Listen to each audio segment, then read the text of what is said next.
3, 2, 1.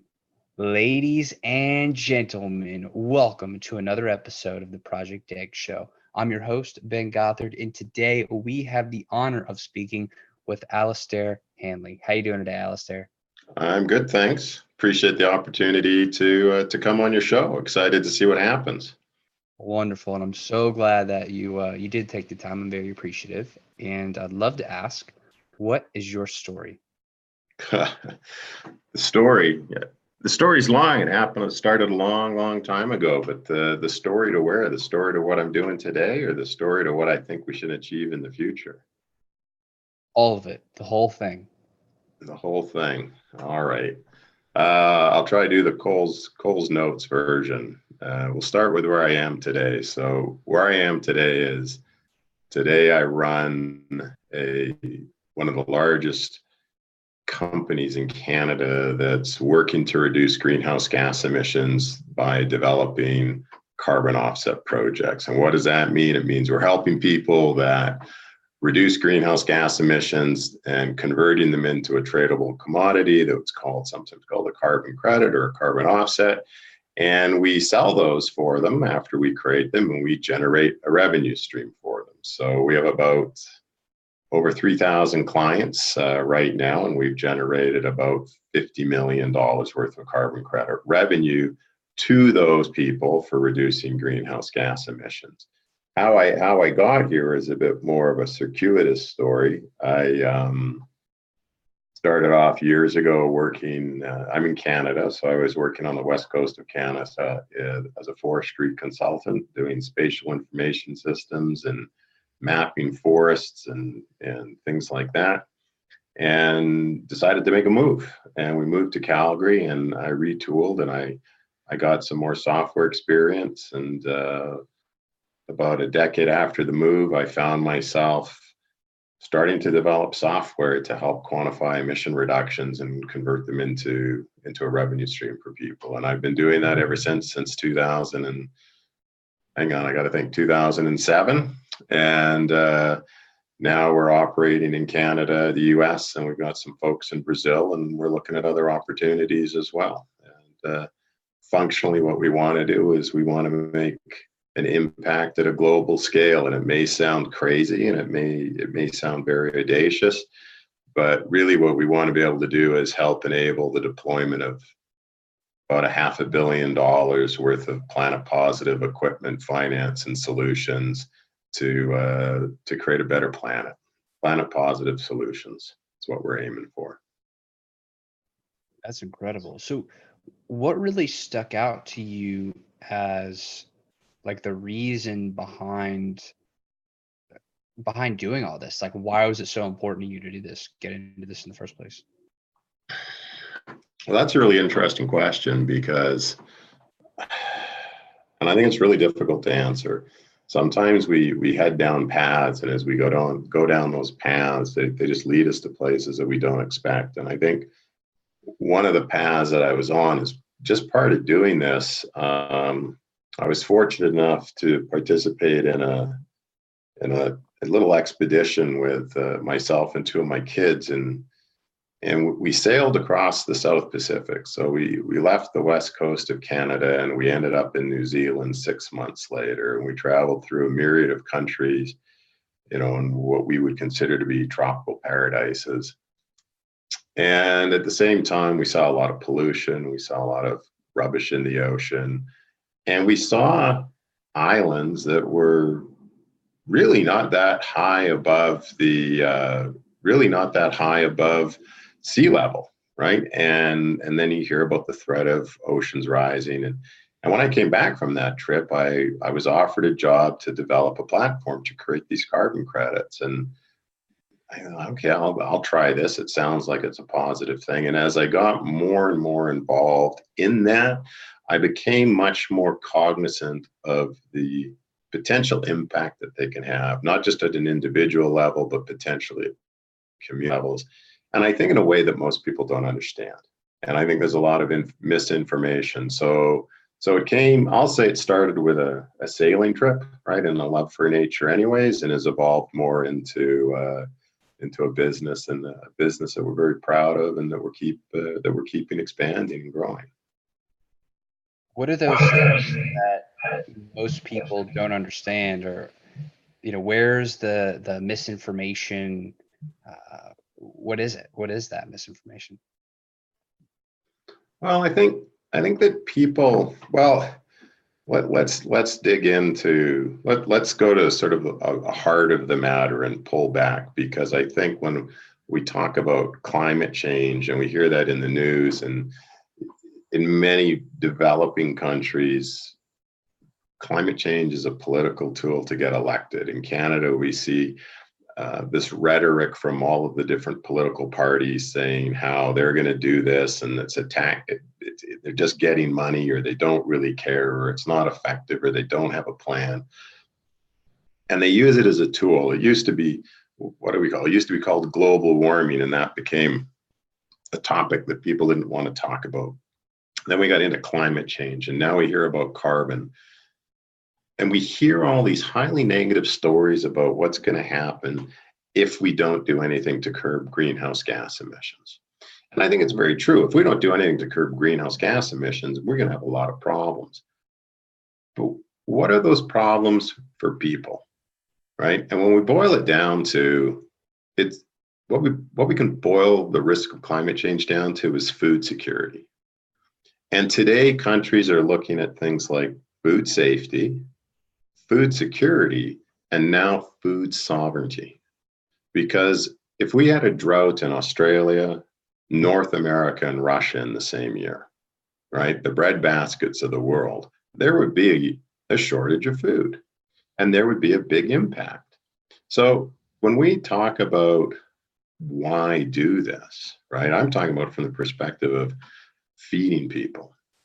And when we think about climate change and the impact that that can have on our ability to grow food, we need to be cognizant of that. So we need to think about acting in ways that are going to give us that long-term food supply that we need, especially to support a planet going to 9 billion people population by 2050, right?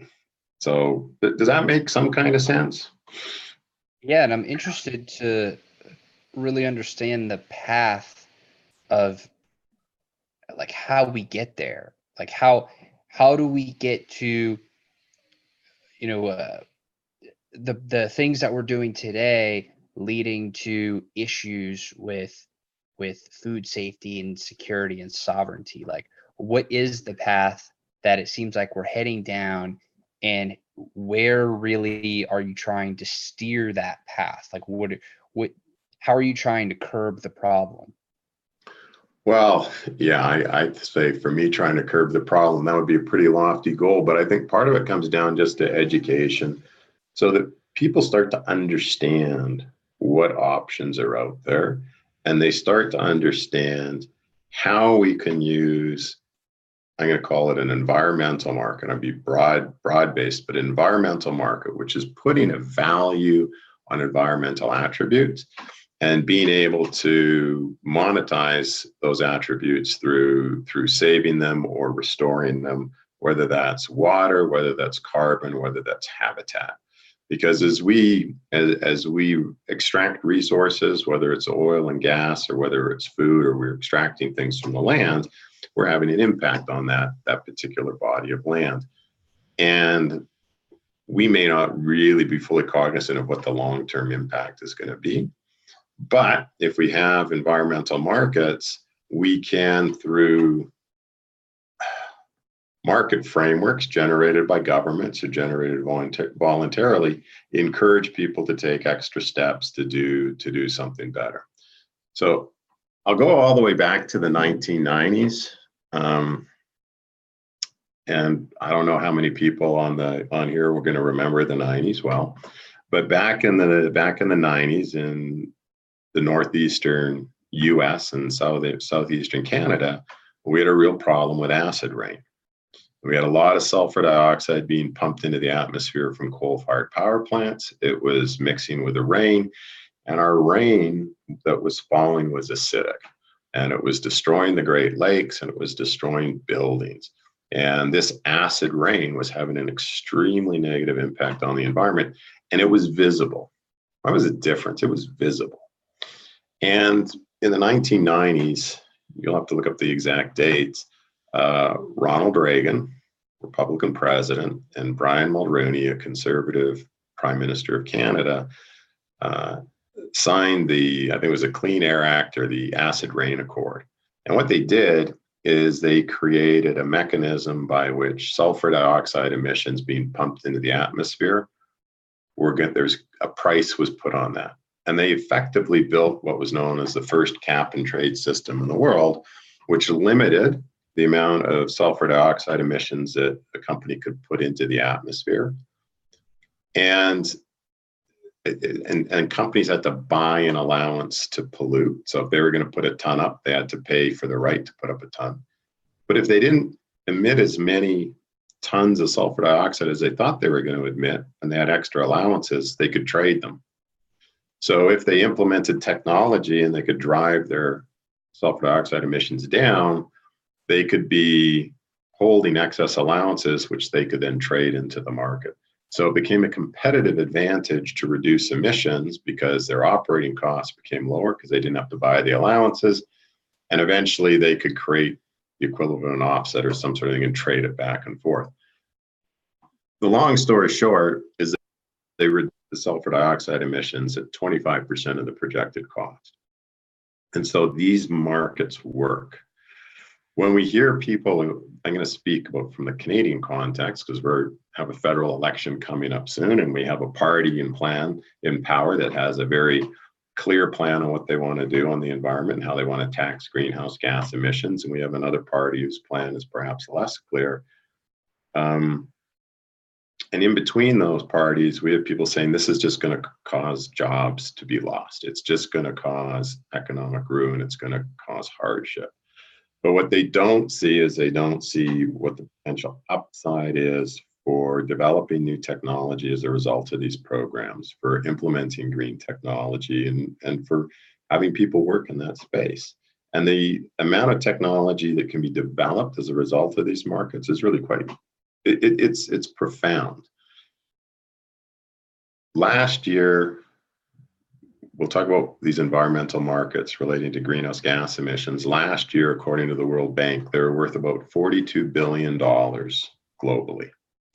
And there's studies that are coming out that are looking, and they're not published yet, but early indications on the numbers say that the opportunity, the business opportunity to reduce greenhouse gas emissions based on the trajectory we're on and prices could be upwards of $1 trillion by 2100.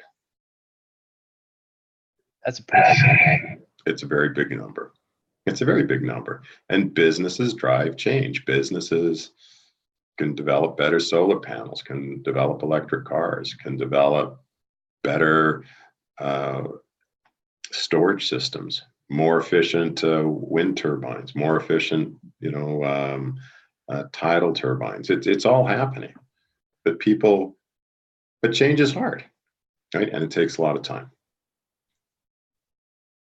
Let's talk a little bit more about technology. Where do you think some of the biggest opportunities lie for up and coming entrepreneurs, people who are really just getting onto the scene, or maybe they're looking for something to attach their identities to and big problems to solve? Well, that is a big question. When we talk about, if we're talking about greenhouse gas emissions and greenhouse gas emission reductions, you've got really two opportunities in two big buckets. Technology that's going to reduce emissions at source, right? So much higher efficiency power plants where you're burning some kind of petroleum product or carbon-based product to generate electricity and heat. Much more powerful fuels or biofuels where the carbon intensity per unit of output is much lower than what it is today. The other bucket is pulling carbon out of the atmosphere. And in Canada, there's a company, Carbon Engineering, I think is the name. They're literally pulling CO2 out of the atmosphere and starting to make products out of it. So they're mining carbon from the atmosphere. So the gamut of potential technology is right there. But I think where some of this comes in, I'll give you a specific example, is in traditional oil and gas production. So in traditional oil and gas production, you got pump jacks and they're pumping up and down, right? And so you need energy to lift the pump goes down. One company in Edmonton's created a unit that recovers some of that energy that goes down on the downstroke. And they can recover, I think it's 50 to 100 megawatts of power a year. And so that's just energy that is otherwise being wasted or lost. They can recover that, much like how in electric cars, they use regenerative braking to recover the energy in the car to slow it down.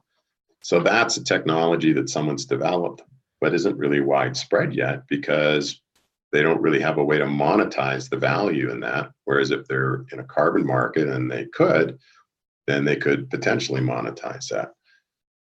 We've seen other technologies being developed where people are using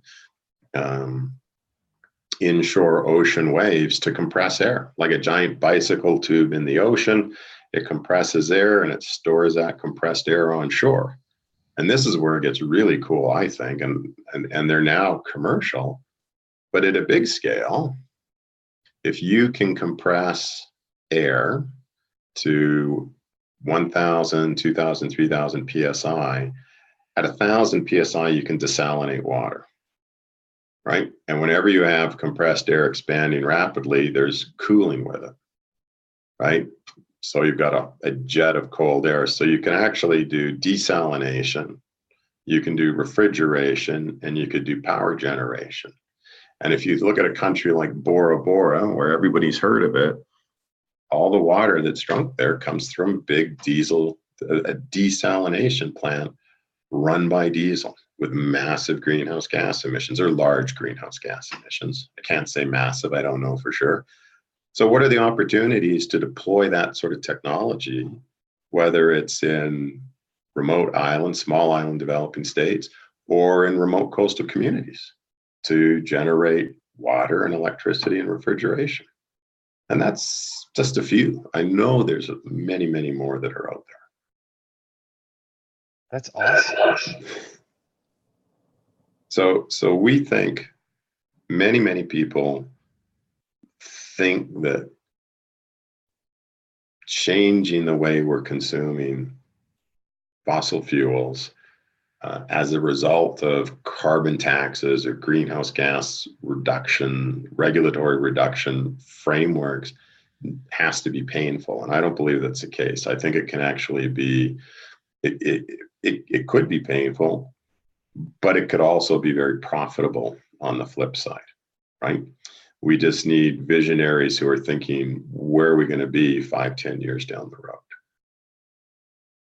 So who do you think are the people or the organizations or the entities that really have to be the catalysts for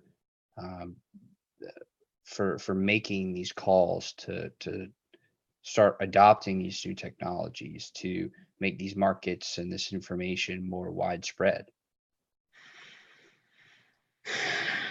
Yeah,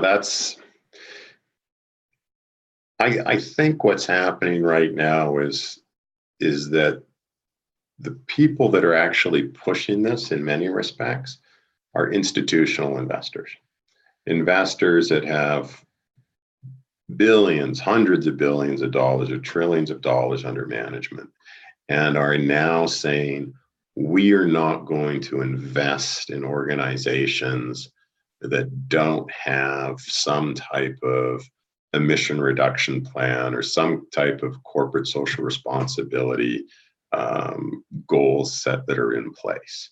And the sovereign, Norway Sovereign Fund is a perfect example of this, with $1 trillion under management. And they're saying, we're not going to be invest in oil and gas or coal or these dirty projects. We want to be investing in new things.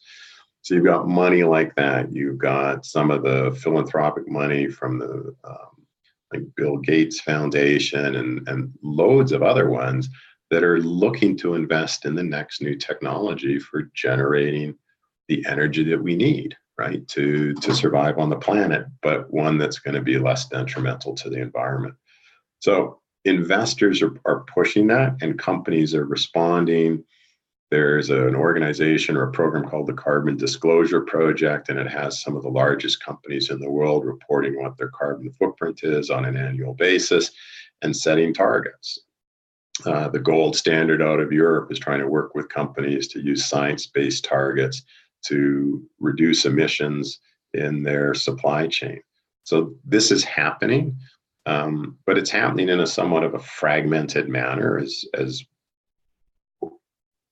businesses go, well, how am I going to do this within my the regulatory structure that I'm in? And then you have governments, which I think are in some instances a little bit behind the eight ball and are missing out on an opportunity to drive through market structures, to drive innovation, to drive job creation, and to drive, to drive critical thinking and and maximize the brain trust that they have in their country to make changes. So largely at an institutional level, yeah, the governments, but I also think there's more for some people, certainly not everybody. There's a bit more of a grassroots level growing now as well, where people are saying, well, I'm going to change the way I consume. I'm going to change the way I travel. I'm going to change the way I live my life. And you can look at people now who are in Europe. We're seeing it where people are swearing off air travel because it's such a large carbon footprint. There are other people I know who refuse to go to restaurants where their takeout food comes in styrofoam. And these are all little things, but they can all add up. Makes a lot of sense. So what do you see as the timeline or the chronology from here to get to like the goal, right? And then I think I don't even fully know if I understand the end goal that we're trying to get to completely. I mean, I have a figment of an idea, but I'm not sure I could fully articulate like what the goal is and what the necessary path looks like. Sure. Well, the goals depend, everyone or the organizations have different goals, right? Like the IPCC is saying we need to curb greenhouse gas emissions so that we don't increase our temperature so we're reducing temperatures by 1.5 degrees Celsius. And they're saying we need to do that by 2020. Some people are saying by 2050, by 2050. Some people are saying we need to do it by 2020. I don't know. I'm not a scientist, right? And I haven't read all the scientific papers, but I do believe there's a crunch coming. And I think that the sooner we have governments recognize that they can reduce their emissions in a way that's good for their economy and good for their people, and frankly, good for government revenues, because that's all the government really cares about. I think at times is, revenues. It call me a bit cynical, but we just need to move those things forward, because when's the hammer going to drop? I don't know. Let me put it to a slightly different way, because this is another interesting observation. So most people are familiar with the war in Syria, right? Civil war. What's interesting is you can go and Google civil war, and you can actually Google climate migration and the Syrian civil war. And there are people who are saying that one of the root causes of that conflict was the loss of agricultural land in Syria, which drove farmers and their families into the city to look for work. And the loss of that agricultural land base, the increase in population in the city through climate migration, led to tensions, which eventually led to the Syrian civil war. So if we made the assumption that that's true, then for those people, the deadline to solve the problem was a long, long time ago, and we blew past it, right? It becomes a question of, I think, right, what do we need to do to make sure we can feed 9 billion people by 2050 using the resources that we currently have? And then how do we do that in this shifting climate landscape? So this is where it gets really complicated. And this is why I think there is no single answer. I think individuals need to start thinking more broadly about what they can do to have a small impact. But I also think it's extremely difficult for people in developing countries to see the result of that impact, right? They have to have a degree of faith that it's gonna make a change, and they have to stick with that faith to make sure that it happens. So it seems like there are a lot of complexities around this topic, but it also seems like it's really, really important for us as humans to figure this out, because Sure. at some point, like you're saying, and I don't know when either, but specifically when either, but at some point, we're going to come to like a crossroads where either we take a certain action and we fix the problem, or we don't take action and we probably need to find some other way to survive as a species. And I was reading a book by Stephen Hawking recently, and part of the narrative there was he was saying that he actually thinks humanity has to go and resort to space colonization in order to survive as a species. Do you think we're almost to the point where we're not going to change enough things fast enough to where we're going to be able to survive on this planet? Or do you think that there is a way for us to, like, realistically, to turn things around? I don't know if I want to argue with Stephen Hawking. He's a smart guy, but I think I imagine we'll get there one day. Do we need to do that today? Probably not. What we need to do today is, as a species, is we need to, well, we need to recognize some very specific things. So let's start with the fact that in places like Australia, Canada, and in the States, not sure about Europe, but certainly in Canada and the States, roughly 40 to 50% of the food that's produced or brought, or in North America, 40 to 50% of the food that's grown, produced, is thrown out. The States throws out more food per year, is my understanding, than they grow in sub-Saharan Africa. So we have a problem not only in just producing food, but we also have a problem in how we consume food. We have a problem in how we transport food that perhaps we don't want to eat, but is perfectly healthy, to jurisdictions that can use that, right? But this then dovetails into, well, we're growing food for a profit, right? People need to pay for the food. It's how our society works.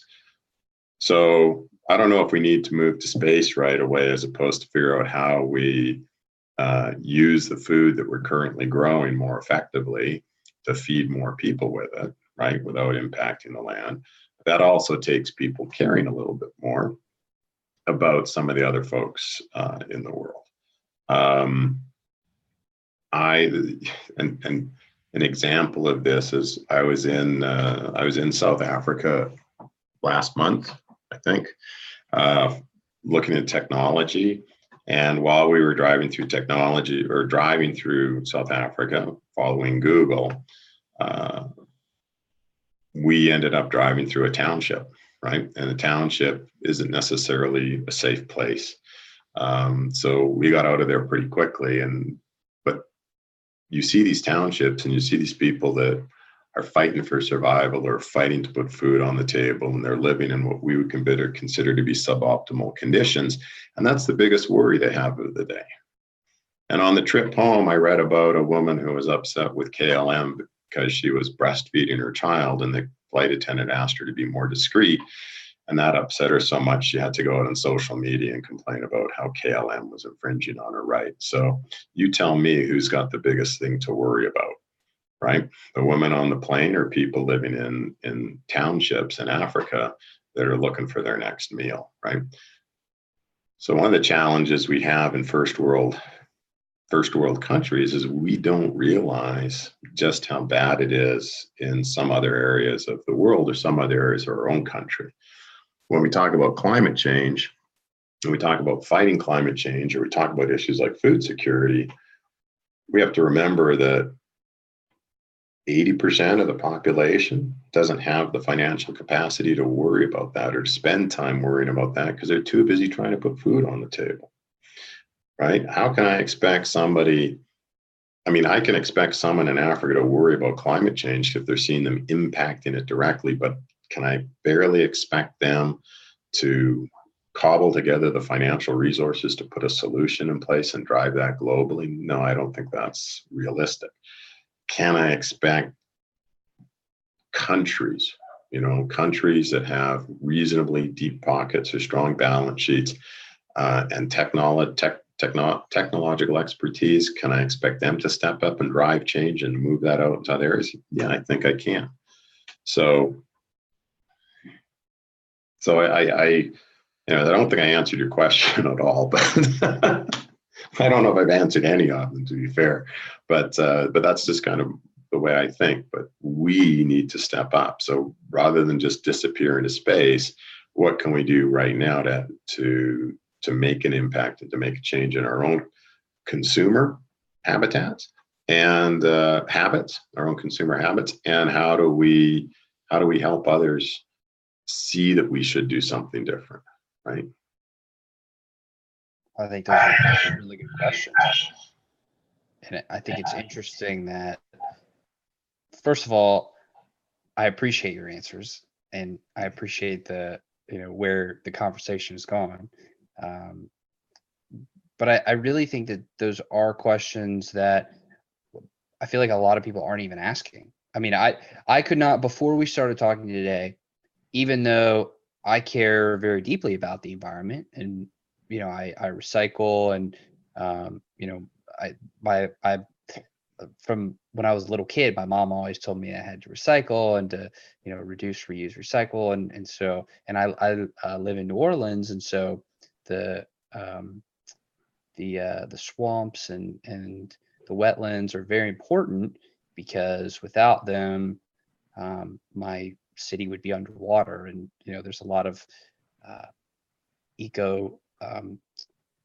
very important ecological things going on. So, but I couldn't have articulated those questions before we started talking. So how do we spread the awareness and the specific awareness when there's brands like Coca-Cola who are blasting out with billions of dollars their message about, hey, buy more sugar water? Like how do you make it more of a pressing issue for people?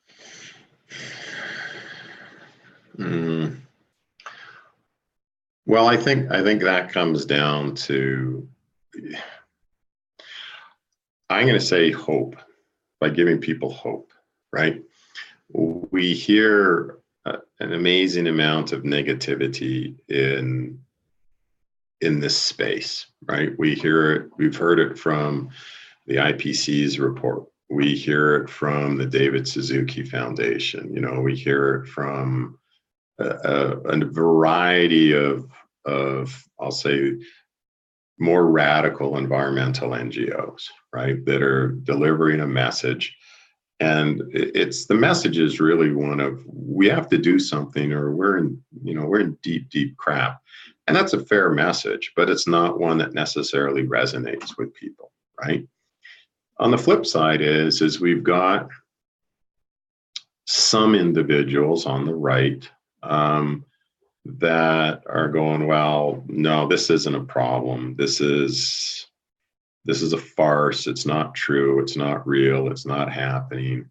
And we're going to continue to drive higher oil production. We're going to continue to ship oil and burn coal. And you guys are wrong on the left. There is no easy path. And so the people on the right are saying to the people on the left, no, you're wrong. And the people on the left are saying to the people on the right, you're wrong. And we have lost the middle grounds. We have lost the pragmatic middle ground, which is to say, where do we need to go? And I think this is where some companies are stepping up and are recognizing that they need to change.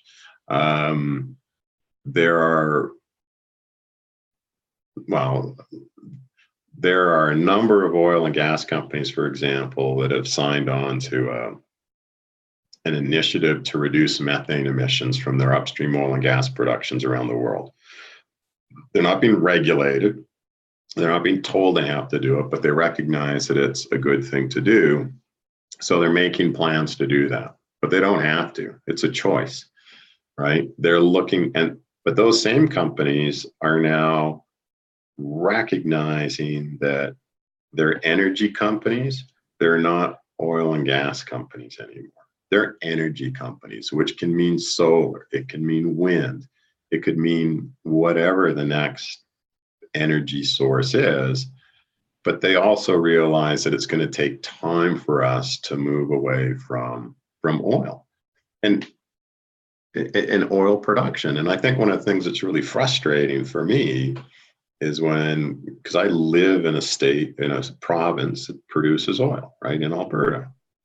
And I know that we've got a carbon market. And so I think we're the only jurisdiction in the world producing oil where those companies have to reduce emissions or face a penalty, right? So they can buy carbon offsets, they can invest in projects.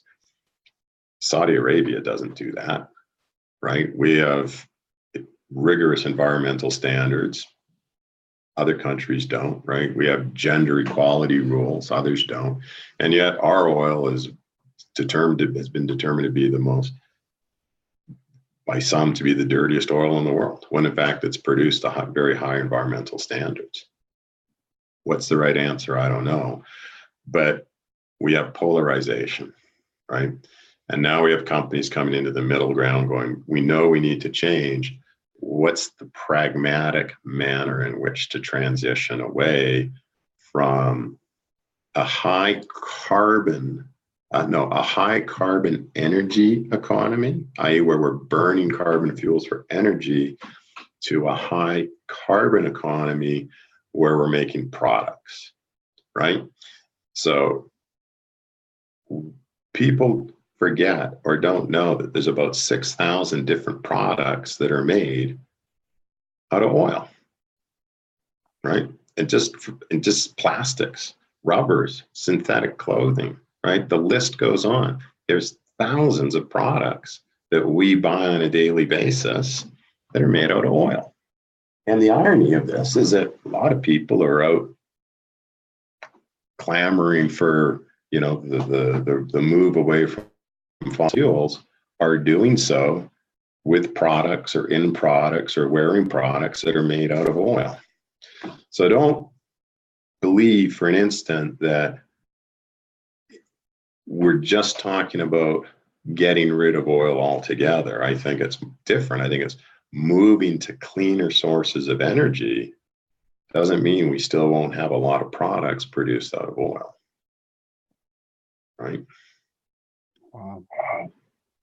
Well, I feel like disinformation at least is a start, and we can tell people about this, because you're right. Like, most people probably don't know all the things that are made from oil. They they may be going to a rally talking about the environment, but they may be driving there with, all the things you're just talking about. And yep, there was I don't know, it was probably 8-10 years ago, maybe more, Shell had an oil rig in the Puget Sound area on the west coast of the States. And it was heading up to Alaska, I believe, and there was a lot of people out protesting it. And they were out protesting it in their plastic kayaks with their plastic made gear. I get what they were doing, right? I understand what they want to do, but I'm not sure they were really cognizant of the fact that they were out protesting the oil while they're in a plastic ocean going kayak. Because if you really cared, you would have invested a lot more money in a cedar strip kayak, right? Which would have been more expensive, but less detrimental to the environment. We even saw this. It's ironic, but it's a powerful statement. I was in Paris in 2015 when the Paris Agreement was signed. I was at the Conference of the Parties, and there is a group of people that were running around with scarves that were promoting the death of oil, and they were all polyester, right? So it wasn't a natural fiber. So they made that choice to use the cheap polyester with some kind of oil byproduct or oil product in it, because it was the cheapest thing to do. So this is what I mean, right? We need to stop and take a broader look at what we as individuals are doing in terms of how we live our lives, and we need to make a decision as how far do we want to go, right? In terms of what we want to do, and then we need to let people know, whether it's at the corporate level or whether it's at the government level, that things need to change. And I think there's still a lot of people who don't believe in climate change. They don't believe in anthropogenic climate change. They don't believe that climate change is happening as a result of our greenhouse gas emissions. And my question to them is, well, what if you're wrong? Right? I'm not going to argue with it, but what if you're wrong, right? Maybe we should do something. And if you're right, but we still make efforts to clean up the environment, have we lost anything? And I think the answer is no. And then the other thing, when we look about what's going on globally, and you look at the movement that's behind, Greta Thunberg, who sailed across the Atlantic, and what she's representing now from the youth around having to drive these emissions down, that's a very powerful social trend. And I'm pretty sure that social trend is more powerful than pretty much anybody's opinion. And so that social trend is likely to win out in the end. And so we can fight it, or we can figure out how to use it from a business advantage, to use it from an environmental advantage, but to use it to further progress in a direction we want to go. Well, I want to thank you very, very much for the enlightening conversation today.